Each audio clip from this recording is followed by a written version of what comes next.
오늘 우리에게 허락해 주시는 하나님의 말씀 누가복음 24장 13절부터 27절까지의 말씀입니다. 우리 함께 한 목소리로 봉독을 하겠습니다. 그날에 그들 중 둘이 예루살렘에서 25里되는 엠마오라 하는 마을로 가면서 이 모든 된 일을 서로 이야기하더라. 그들이 서로 이야기하며 문의할 때에 예수께서 가까이 이르러 그들과 동행하시니 그들의 눈이 가리워져서 그인 줄 알아보지 못하거늘 예수께서 이르시되 너희가 길가하면서 서로 주고받고 하는 이야기가 무엇이냐 하시니 두 사람이 슬픈 빛을 띠고 머물러 서더라. 그 한 사람인 글로바라 하는 자가 대답하여 이르되 당신이 예루살렘에 체류하면서도 요즘 거기서 된 일을 혼자만 알지 못하느냐. 이르시되 무슨 말이냐. 이르되 나사렛 예수의 일이니 그는 하나님과 모든 백성 앞에서 말과 일에 능하신 선지자이거늘 우리 대제사장들과 관리들이 사형 판결에 넘겨주어 십자가에 못 박았느니라. 우리는 이 사람이 이스라엘을 속량할 자라고 바랐노라. 이뿐 아니라 이 일이 일어난 지가 사흘째요. 또한 우리 중에 어떤 여자들이 우리로 놀라게 하였으니 이는 그들이 새벽에 무덤에 갔다가 그의 시체는 보지 못하고 와서 그가 살아나셨다 하는 천사들의 나타남을 보았다 함이라. 또 우리와 함께 한 자 중에 두어 사람이 무덤에 가 과연 여자들이 말한 바와 같음을 보았으나 예수는 보지 못하였느니라 하거늘 이르시되 미련하고 선지자들이 말한 모든 것을 마음에 더디 믿는 자들이여 그리스도가 이런 고난을 받고 이제 영광에 들어가야 할 것이냐 아니냐 하시고 이에 모세와 모든 선지자의 글로 시작하여 모든 성경에 쓴 바 자기에 관한 것을 자세히 설명하시니라. 아멘.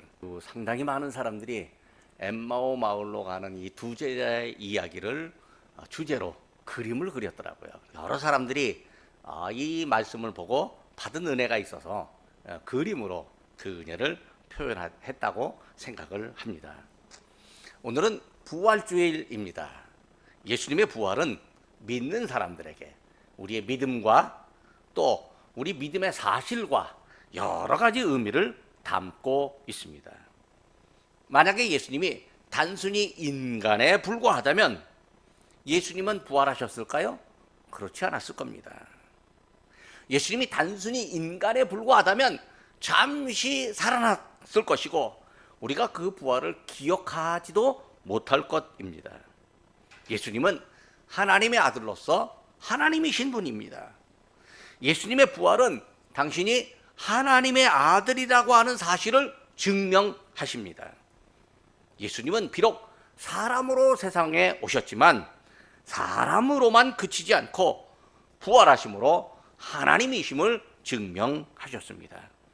그리고 우리가 예수님을 믿을 수 있는 것도 부활하신 예수님께서 하나님이시기 때문입니다. 예수님은 지상사역을 하실 때 당신이 십자가에 지고 죽지만 3일 만에 다시 살아날 것이다 자주 말씀하셨습니다. 마가복음 10장 34절 말씀입니다. 그들은 능욕하며 침뱉으며 채찍질하고 죽일 것이나 그는 3일 만에 살아나리라 하시니라. 예수님이 십자가에 달리신 후에 무덤에 계실 때 대제사장들과 바리새인들이 예수님의 부활 예고를 기억하고 빌라도에게 이렇게 말했습니다. 마태복음 27장 63절입니다. 주여 저 속이던 자가 살아있을 때에 말하되 내가 사흘 후에 다시 살아나리라 한 것을 우리가 기억하노니. 그러니까 살아날 때를 대비해서 나오지 못하도록 무덤에 커다란 돌로 막아라 그렇게 부탁을 하는 거죠. 예수님은 당신이 예고하신 대로 부활하심으로 당신의 예고가 사실임을 증명됨을 사람들에게 보여주셨습니다. 예수님의 부활은 죽음의 권세가 예수님을 막을 수 없다는 사실을 보여줍니다. 예수님은 생명의 주님이시고 생명이십니다.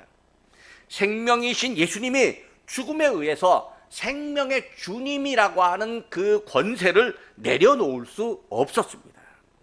비록 사람들은 예수님을 십자가에 못 박아 죽여서 예수님을 생명의 주인의 그 권한을 뺏으려고 했지만, 소멸시키려고 했지만, 하나님이 예수님을 다시 살리심으로 예수님께서 생명의 주님이라고 하는 사실을 우리에게 증명하셨습니다.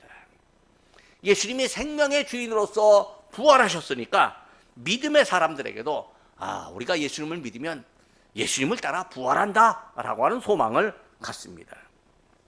사도 바울이 고린도전서 15장 20절에서 말합니다.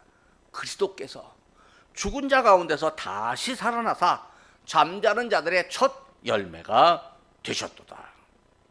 예수님의 부활을 믿는 사람들은요, 예수님을 따라 부활한다 라고 하는 소망을 갖습니다.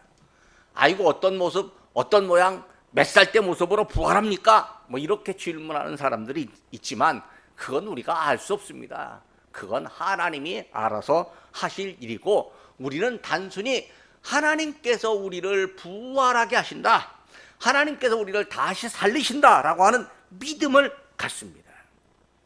예수님의 부활이 가진 의미가 이처럼 매우 많습니다. 어떤 의미이든지 예수님의 부활은 믿는 사람들에게 적용됩니다. 그런데요, 예수님의 부활을 믿지 않는 사람들이 참 많이 있습니다. 죽은 사람이 살아난다, 이걸 뭐 쉽게 믿을 수 있겠습니까? 쉽게 믿을 수 없는 일이니까 예수님의 부활도 우리는 믿을 수 없다, 그렇게 주장합니다. 성경에 예수님의 부활을 기록하고 있는데 이 기록을 어떻게든지 이 각본을 쓰고 시나리오를 써서 예수님의 부활을 합리적으로 설명해 보려고 합니다. 그래서 뭐 천사들이 헛것을 봤다, 천사들이 말하는데 이건 제자들이 헛것 본 거다, 또 그리고 뭐 누가 일부러 돌을 굴려서 숨겼다, 뭐 로마 병정들이 거짓말했다 등등 여러 가지 이야기로 예수님의 부활 사실을 부정하려고 하는 사람들이 많이 있습니다. 그런데 그런 시도가요, 예수님께서 우리의 생명 되심을, 생명의 주인 되심을 부정하는 것은 물론이고, 자기도 생명 얻는 일을 싫다, 부정하고 거절하는 일이 됩니다. 성경은 예수님의 부활이 사실이라고 하는 사실을 이야기합니다. 바울은 고린도전서 15장 5절부터 7절 사이에 부활하신 예수님이 나타나셨던 사실을 열거하고 있습니다. 게바에게 보이시고, 후에 12 제자에게와 그 후에 500여 형제에게 일시에 보이셨나니, 그 중에 지금까지 대다수는 살아있고 어떤 사람은 잠들었으며, 그 후에 야고보에게 보이셨으며, 그 후에 모든 사도에게와 맨 나중에 만삭되지 못하여 난 자 같은 내게도 보이셨느니라. 바울은요, 비록 예수님의 직계 제자는 아니었을지라도요, 부활하신 예수님을 만나는 경험을 했습니다. 사도행전 9장에서 바울이 사울이었을 때에 저기 다메섹으로 예수 믿는 사람을 체포하러 가다가 예수님을 만난 경험을 했습니다. 그리고 그가 변화되었는데 사도행전 22장, 26장에 2번이나 자기의 변화된 극적인 변화 경험, 예수님을 만난 경험을 간증하고 있습니다. 사도 바울은요, 예수님을 만난 그 경험이 그로 하여금 열정적인 복음의 사람, 생명을 바쳐서 복음을 전하는 사도로 살게 하는 원동력이 되었습니다. 우리도요, 오늘 부활주일에 부활하신 예수님을 만나는 경험을 해야 합니다. 이 경험은요, 생각대로 되지 않습니다. 이성적으로 되지 않습니다. 우리가 기도할 때에 예수님께서 내 마음 안으로 찾아오심을 경험해야 합니다. 부활이 믿어지지 않던 나에게 신비한 은혜가 임하여 부활이 믿어지고, 믿음으로 얻는 생명의 신비가 믿어지지 않던 나에게 은혜의 단비가 내려서 생명 얻는 하나님이심을 믿게 하는 그런 은혜의 경험이 필요합니다.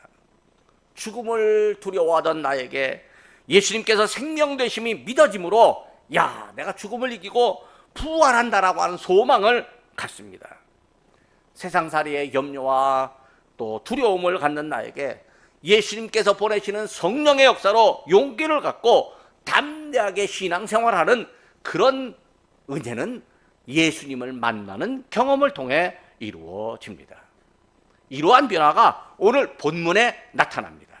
본문은 예수님의 부활이 사실이라고 하는 증명, 또 부활하신 예수님께서 사람을 찾아오시고 부활하신 예수님께서 찾아간 그 사람에게 성경을 가르쳐 주시고 부활하신 예수님을 만난 사람들이 변화하는 경험 등이 나타나고 있습니다. 첫 번째로 예수님은 틀림없이 부활하셨고 부활하신 예수님께서 사람들을 찾아가 주셨습니다. 왜 예수님께서 사람을 찾아오셨을까요?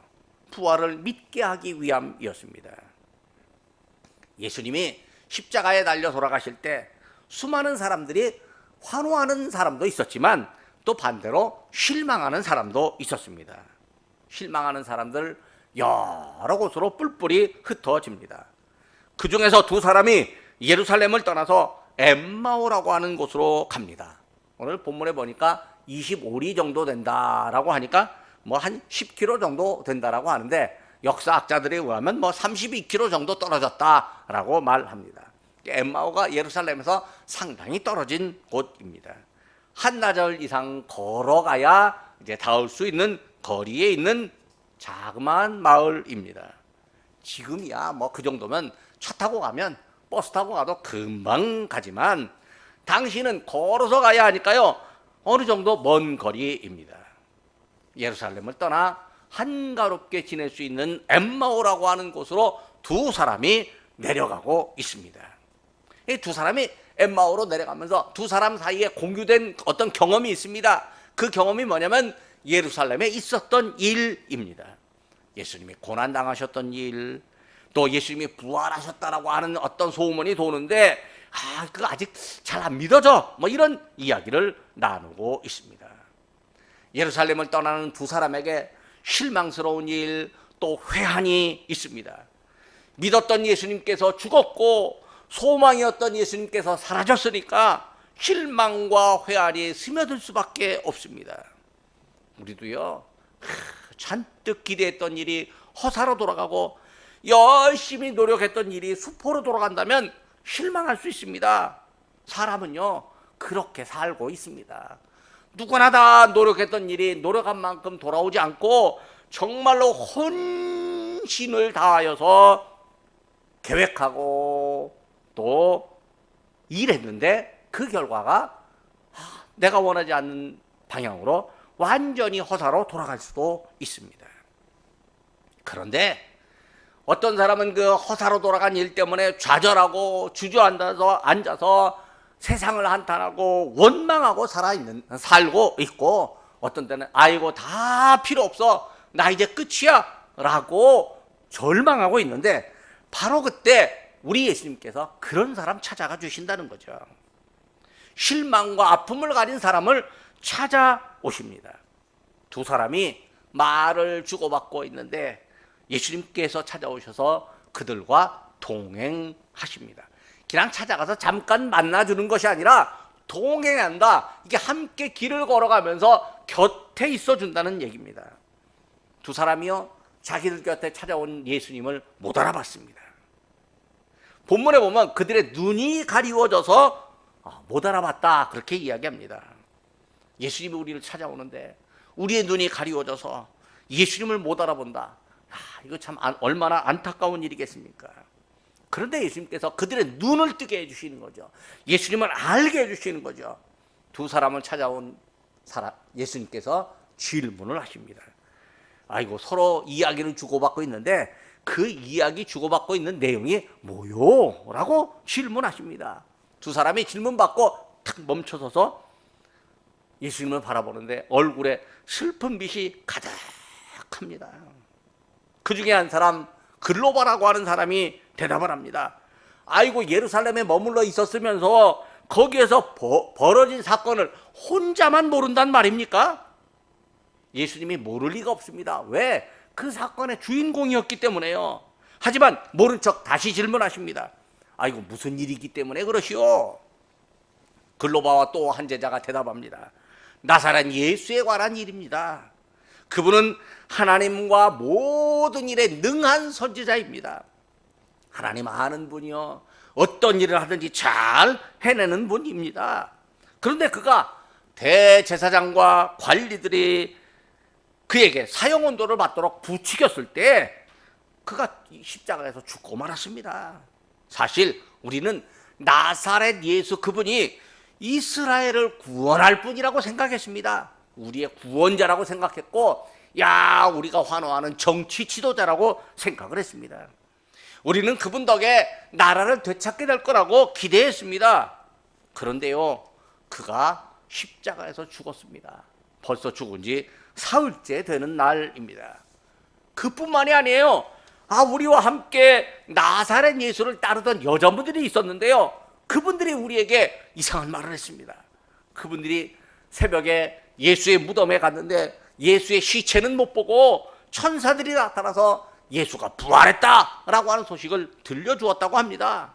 또 우리와 함께하던 두어 명의 제자들이 무덤에 달려갔는데 여자들이 말하는 것처럼 무덤에 예수님 시신이 없다라고 하더이다.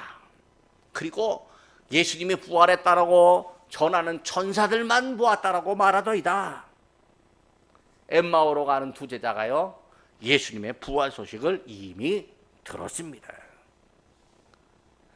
오늘 이 누가복음 24장 이 엠마오로 가는 두 제자 이야기 본문 앞에는요, 예수님의 무덤을 찾은 여인들의 이야기, 또 여인들에게 예수님이 부활하셨다라고 전하는 천사들의 이야기, 여인들의 말을 듣고 무덤으로 달려간 제자들의 이야기 등이 있습니다.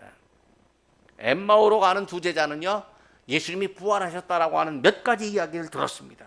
그런데 들은 것이 사실인지 확인하고 싶지는 않은 것 같습니다. 왜냐하면 이게 실제로 일어날 수 있는 일이 아니라고 생각하니까 이런지하에 거절합니다. 이런지하에 그냥 외면해버리고 맙니다. 자기들이 본 예수님의 십자가 사건만 기억할 뿐입니다. 우리가요, 예수님 이야기를 들었잖아요. 이게 기적의 이야기든 상식을 벗어난 이야기든 또 혹은 우리가 이게 믿기 어려운 이야기라 할지라도요, 예수님 이야기를 들었다면 일단 확인해 보아야 하는 거예요. 확인하지 못하니까 슬프고 실망스럽고 마음이 아픕니다. 요즘에요, SNS라고 해서 이 스마트폰과 컴퓨터로요, 수많은 이야기들이 떠도립니다. 근데 이 요즘 시대가 자본주의 시대고 돈이 중요한 시대이니까요, 돈 번다, 이게 쉽게 돈을 벌 수 있다라고 하는 이야기가 있으면요, 사람들이 굉장히 흥미를 갖고 호감을 가집니다. 근데 어떤 이 사기를 치는 사람들은요, 우리나라의 이 주식 투자의 규제, 이 금융 투자, 또 그리고 재테크를 잘하는 사람들, 또 탤런트, 이런 사람들의 얼굴을 딱 내세우고 이 사람이 우리를 증명합니다 라고 광고를 합니다. 그러면요, 내가 아는 그 TV에 나오는 그 사람이 광고를 하니까 믿을 수 있어 라고 해서 연락을 하면 무슨 주식 리딩방에다가 딱 넣어준대요. 그래서 투자하라고 하는데, 그것 때문에 지금 우리나라에서 1조 원을 사기당한, 그러니까 1조 원가량이 사기당했대요. 여러 사람들이 그냥 믿기만 하고 갔는데 사기를 당했대요. 믿을 것이 따로 있지. 이게 잘못 믿어갖고 그렇게 된 거예요. 확인을 안 해서 그런 거예요. 확인을 해봐야 되는 거예요. 그것도 내게 아무리 도움을 준다고 해도 확인해 봐야 되고, 내게 아픔을 준다고 해도 확인해 봐야 되고, 내게 기쁨을 준다고 해도 확인을 해봐야 하는 거죠. 확인을 안 하니까 절망 가운데 그냥 지내게 되는 거예요. 하지만요, 슬픔과 실망과 아픔이 인생을 나락으로 떨어지게 하도록 예수님께서 우리를 그대로 내버려 두실까요? 그렇지 않습니다. 예수님께서 찾아오십니다. 그리고 동행해 주십니다. 위로하시려고 찾아오시고 말씀을 들려주시려고 찾아오시고 예수님을 체험하고 믿게 하려고 찾아오십니다. 부활하신 예수님께서 우리를 찾아오셔서 함께 해 주십니다. 부활을 믿게 하고 실망하는 사람들에게 소망을 주고 슬퍼하는 사람들을 위로하시기 위함입니다. 우리의 신앙생활에서 어려움을 당한다? 그래도 우리는 예수님을 의지합니다. 왜? 부활하신 예수님께서 지금도 우리를 살피고 계시기 때문입니다. 그러므로 우리가 용기를 갖고 힘을 낼 수 있습니다. 두 번째로 예수님은 성경을 바르게 가르쳐 주셨습니다. 예수님께서 두 사람들에게 믿음이 부족한 듯 살짝 타박하듯이 말씀하셨습니다. 아유, 믿음이 부족한 자들아. 옛날부터 선지자들의 예언이 있었는데 그 두 사람은 예언을 빨리 믿으려고 하지 않았다. 이렇게 말씀하십니다. 선지자들의 예언이 있었다면 그 예언을 있는 그대로 믿어야 되는데 여러 생각을 갖고 그 여러 생각이 앞서다 보니까 믿어지지 않습니다. 상식에 맞느냐, 과학에 맞느냐, 나의 상황에 맞느냐, 사람들이 인정하느냐 등등 수많은 이유를 들어서 빨리 믿으려고 들지 않습니다. 엠마오로 가는 두 제자만 믿으려 하지 않을까요? 오늘을 사는 우리도요, 믿음을 갖는데 두려워하는 경우, 주저하는 경우가 많습니다. 말씀을 드리면 있는 그대로 믿어야 하는데 그건 성경일 뿐이고요, 현실은 다릅니다. 이렇게 말하기도 합니다. 아이고, 말씀은 하나님께서 하셨지만요, 세상은 그 하나님이 말씀하신 것과는 다르네요 라고 하면서 안 믿습니다. 말씀을 전달하는 목사님의 이야기를 듣고요, 그건 목사님 얘기고요, 목사님이 거룩하게 교회 안에서만 계시다 보니까 세상이나 우리들 사정을 몰라서 그런 거예요, 이렇게 대놓고 얘기하는 사람도 있고, 그렇게는 얘기 안 해도 속으로는 목사님 그런 거지 뭐 하면서 거절하는 경우도 있습니다. 어른이 될수록 믿음이 빨리 안 들어갑니다. 근데 어린아이들은요, 있는 그대로 믿습니다. 그래서 예수님께서 어린아이와 같지 않고는 결단코 천국에 들어갈 수 없다, 그렇게 말씀하셨는 모양입니다. 더디 믿게 되잖아요.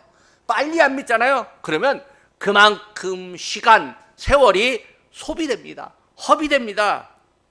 예수님의 부활의 소식을 예루살렘에서 들었는데 그 예루살렘에서 들은 소식을 빨리 믿었더라면 슬픔의 시간을 보내지 않아도 되고 기쁜 시간을 지낼 것입니다.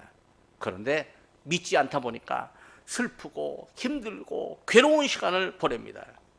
이때 우리 예수님께서 어떻게 하실까요?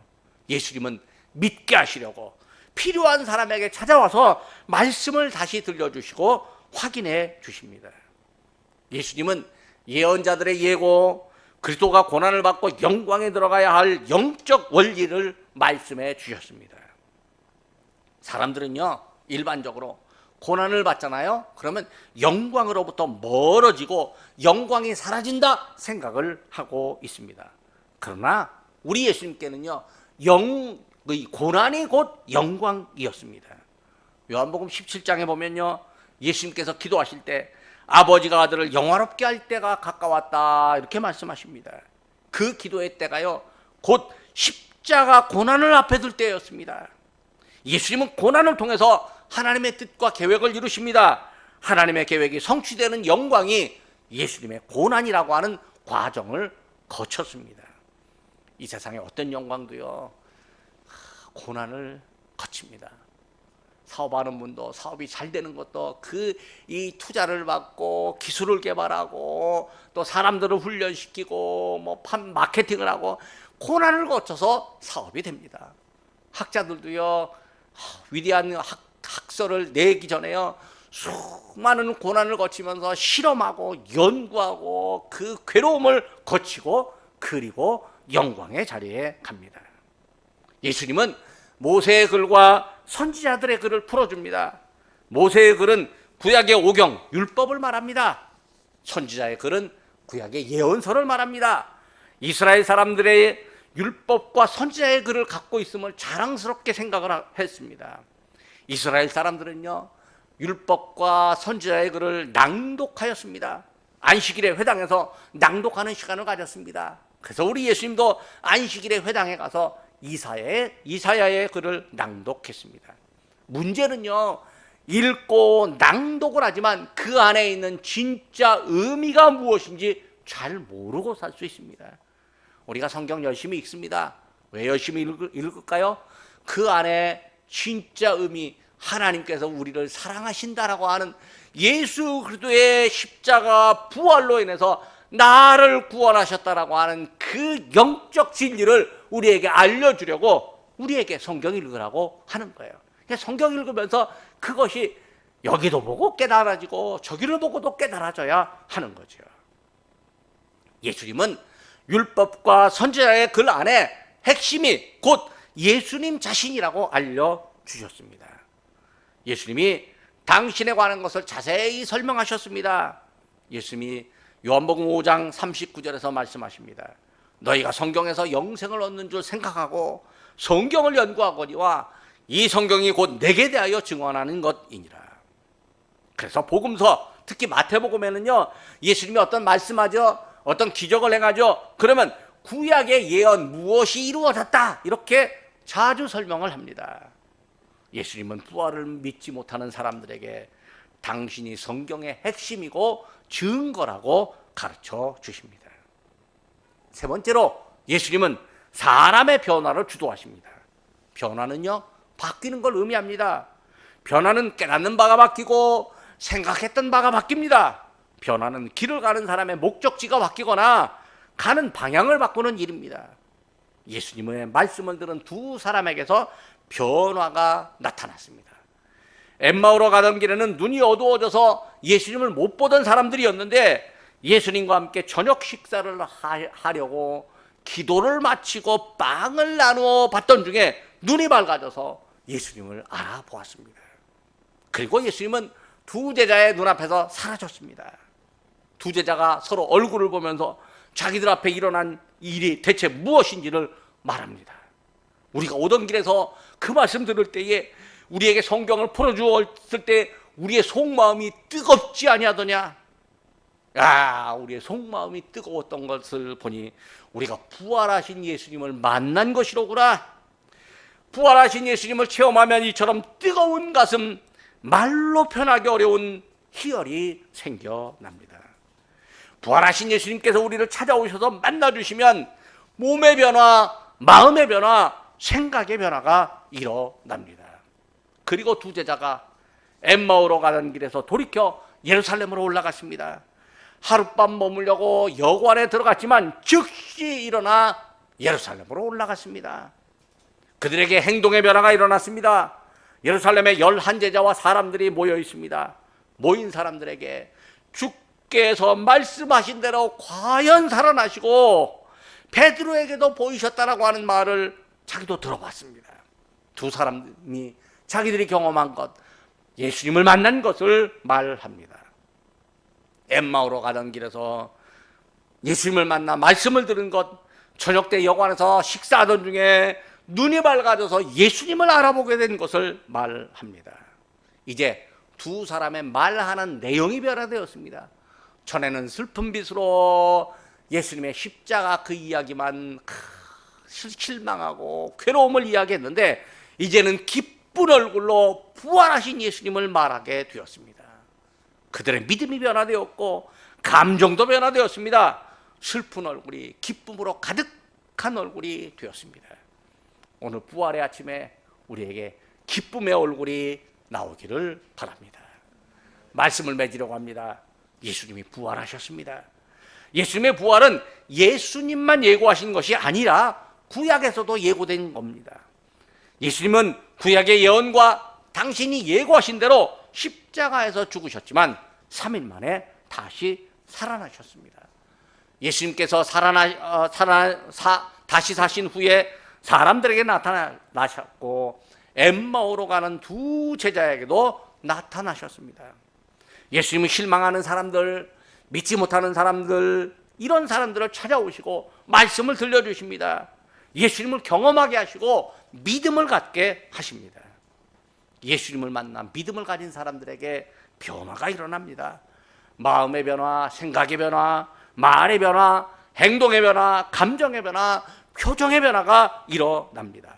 궁극적으로 인생의 변화가 일어납니다. 예수님을 만나 존재의 변화가 일어납니다. 죄인에서 의인으로, 마귀의 종에서 하나님의 자녀로, 사망의 종노릇에서 생명을 얻는 자유인으로 살아가게 됩니다. 예수님이 부활하심으로 우리에게 이 모든 특권을요 은혜로 허락해 주셨습니다. 우리는 부활하신 예수님, 부활하신 생명의 예수님을 믿고 의지하며 생명의 삶을 살아갑니다. 기도하겠습니다. 부활의 밝은 여명을 허락하신 하나님 아버지, 엠마오로 가는 사람처럼 저희도 부활의 주님을 뒤로하고 세상으로 향하여 가는 적이 많았음을 고백합니다. 예수님의 부활 소식을 듣고서도 세상을 향해 가는 저희들에게 예수님이 친히 찾아오셔서 함께 하시고 말씀을 가르쳐 주시니 감사합니다. 하나님의 말씀을 들었으나 깨닫지 못하고 칠흑같이 어두운 죄악의 밤을 사는 저희들을 부활하신 예수님께서 생명의 말씀으로 가르치시고 새롭게 변화시키시니 감사드립니다. 이제 변화된 저희들이 마음이 어두운 사람들에게 밝은 소망을 주게 하옵소서. 고통과 근심하는 자에게 부활의 감화와 감동을 전하는 도구로 저희를 사용하여 주옵소서. 부활하신 주님을 의지하고 순종하는 자를 충성된 종으로 인정하시는 하나님 아버지, 저희가 주님의 부활을 믿습니다. 부활하신 주님으로부터 배우고 주님만이 생명의 주인이심을 고백합니다. 이제 부활을 믿는 저희들을 사용하시어서 죽음의 권세가 지배하는 곳을 또 부활의 능력을 지닌 하나님의 말씀으로 생명이 소생하는 기적이 일어나게 하옵소서. 길이요 진리요 생명이라 말씀하시며 나를 따르라는 말씀에 순종하며 살게 하옵소서. 부활하신 예수님을 만나 말씀으로 변화된 저희가 다른 이들에게도 부활하신 예수님을 소개하고 그들에게도 생명의 말씀이 들려지므로 생명의 사람으로 변화되는 역사가 나타나게 하옵소서. 예수님의 이름으로 기도하옵나이다. 아멘.